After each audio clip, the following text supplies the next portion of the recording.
one of the things that was really important in the Willamette Valley very early on, and I think differentiated it from any wine growing region in America at the time, and still does, is a very close relationship with Europe.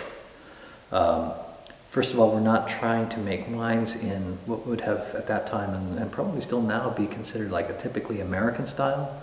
We're looking more towards, Jerusalem, Burgundy, for how to make wine. But then, kind of on a technical, more wonky level, personal relationships that early wine growers like David Adelstein and my father and Dick Ponzi established with growers in Europe have led Oregon to kind of be the nexus of introducing these new ideas through the United States and through the New World. So, for example, when I was a kid growing up, as the canes would grow up through the trellis, we would hand tie each cane to the wires. And then Dick Erath had a German visitor come in the early 1980s who looked at us and he said, "Do you not know of catch wires?" "No, what are catch wires?" So a catch wire is a wire, it's a supplementary wire that runs outside the trellis and allows you to sort of pinch the whole canopy upward in one motion rather than individually tying each of these canes. Another European contribution has been leaf pulling. So very counterintuitive, but the leaves at the base of the canes that are covering the clusters begin to use more energy than they produce by about the time the cluster's flowering.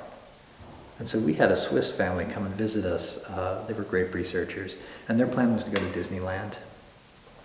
But they saw that it was bloom, and we had left all the leaves around our clusters, and they were horrified. And so they canceled their plans to go to Disneyland and instead spent their vacation in our vineyard with us, pulling leaves away from the fruit zone.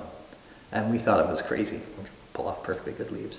But that was 1981. And the fruit was incredible, and we've done it ever since.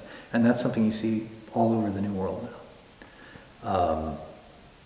Some of these ideas about carbohydrate balance and how many leaves to leave on a cane and how long to trim them, those come directly again from Switzerland and from relationships that we've had with researchers there. And then finally, these Dijon clones, both the Dijon clones of Pinot Noir and of Chardonnay, came from David Adelsteim's really close relationship with Raymond Bernard, who was a researcher in France, who before those varieties were officially released to the United States, brought examples over, shipped them over, and gave Oregon really first access to those clones.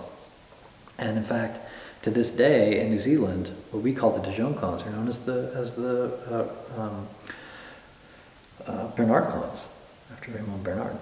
And so, Oregon has been kind of a pipeline to the rest of the New World for some of these technologies from Europe that have really revolutionized grape growing around the world.